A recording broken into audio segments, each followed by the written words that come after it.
What's popping, ladies and gentlemen? Today's showbuzz takes a look at some of the greatest reggae legends who left us too soon or at the right time, but their spirits live with us through their legendary musical projects and prophecies. Number 1. Philip Lucky Dube. Well, reggae music is usually and mostly associated with Jamaica, but when it comes to this South African legend, you might want to forget Jamaica for a little bit. Lucky Dube was a South African reggae musician and Rastafarian. He was born in Ermelo, formerly of the Eastern Transvaal, now of Mpumalanga. Lucky Dube drew inspiration from Jimmy Cliff and the great Peter Tosh. He felt the socio-political messages associated with the Jamaican reggae were relevant to the South African audience, where the Africans in his country were choking under the yoke of the apartheid regime perpetrated by the colonial government. Lucky Dube, who had begun as an underground artist, was encouraged by his sound engineer to maintain his focus in the reggae genre. Some of his earliest songs were banned by the apartheid regime, but this did not deter him. Soon, Lucky Dube would go on to become the greatest reggae artist Africa has ever witnessed. Sadly, on 18th October 2007, Lucky Dube was killed by armed robbers in Rottenville, a Johannesburg suburb, after dropping 2 of his 7 children off at their uncle's house.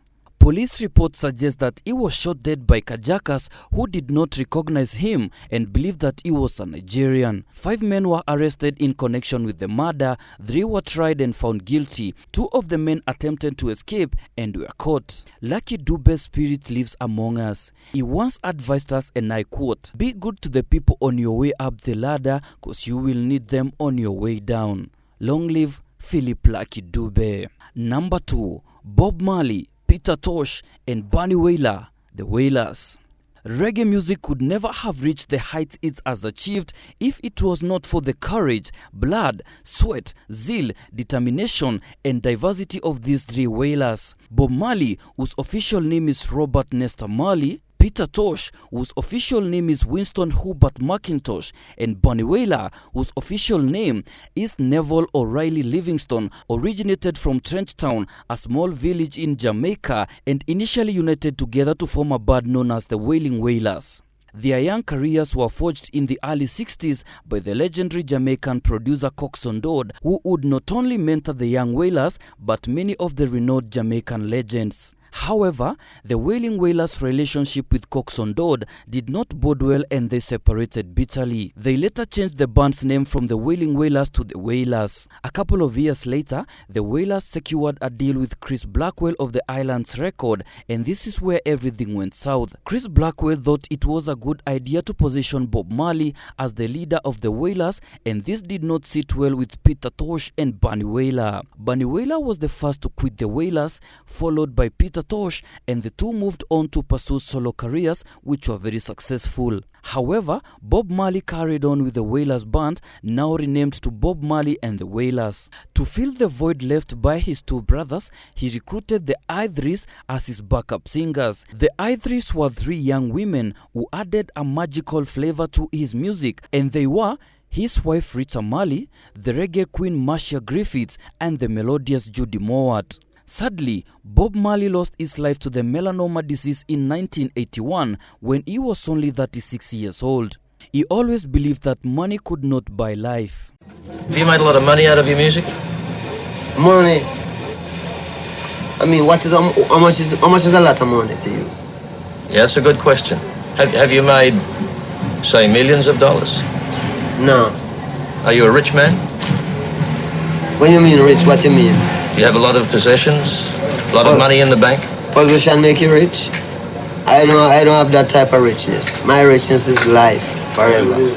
7 years later, Peter Tosh, alongside his friends, was shot at in an armed robbery, and the mighty reggae prophet succumbed to bullet wounds at West Indies Hospital. Bunny Wailer was, however, able to outlive his 2 brothers and rested in 2021 at the age of 71. Number 3. Joseph Hill, Culture. Joseph Hill, the creator and the leader of his reggae band Culture, is considered by many as one of the most mature reggae musicians. The man was strictly devoted to Rastafari faith, and many viewed him as the Rastafari mightiest priest. Just like the Wailers before him, his career was forged by Coxsone Dodd. Joseph Hill formed Culture in 1976 and hit the ground running. He gained popularity in Bob Marley's One Love concert after a terrific stage performance. Since then, Culture has built a strong and positive reputation in Africa, Japan and Europe.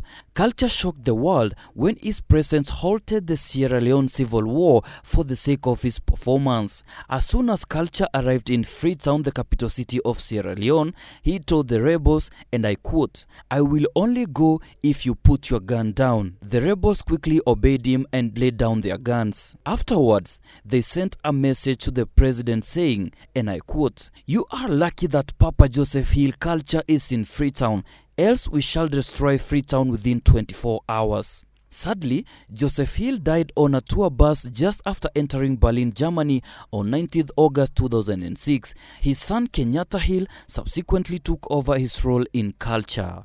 And number 4, Dennis Brown. Well, if Bob Marley is the king of reggae, then definitely Dennis Brown is the prince of reggae. In the musical world, it is said that if America had Michael Jackson, then definitely Jamaica had Dennis Brown. Well, let me tell you, Dennis Brown is our Michael Jackson of the Caribbean.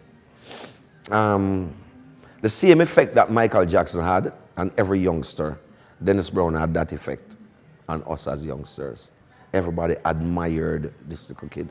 Dennis Brown grew up in a musical inclined family and his father was a scriptwriter. As soon as he ventured into music, he quickly became friends with Freddie McGregor and Gregory Isaacs, and the three would later become legends from Jamaica to the rest of the world. Freddie McGregor, aka Big Ship Freddie, remembers Dennis Brown as a kind, generous and well-natured young man who always put the happiness of other people before his, and that led to his downfall and his untimely death.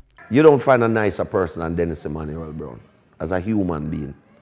In fact, I think Dennis Brown gave away even his life to the public, because Dennis is this kind of person who he'll give you everything he has and just tell himself he'll make it back today. And that's how he lived his life. He was for the people totally and entirely. Even when Dennis didn't have it, he would find a way to try and get it just so you can have it if you did ask for it. And he believed that where he came from, he had a responsibility to help people in his community. In the late 90s, Dennis Brown's health began to deteriorate. He had developed respiratory issues, probably brought about by long-standing problems with drug addiction, mainly cocaine, leading to him being taken ill in 1999 after touring Brazil with other reggae singers, where he was diagnosed with pneumonia. After returning to Kingston, Jamaica on the evening of 30th June 1999, he was rushed to Kingston's University Hospital, suffering from cardiac arrest. Dennis Brown died the next day. The official cause of his death was a collapsed lung. Other honorable mentions include Gregory Isaacs, who suffered the same fate as Dennis Brown. Greg is one of the nicest person you could ever meet. If you're ever down one day, just spend 10 minutes with Gregory. You're past cloud nine. The Mighty and the Gracious Israel Vibration Band, the Mighty Diamonds, Jacob Miller, the Young Garnet Silk, and many others that are gone but not forgotten. Till next time, cheers.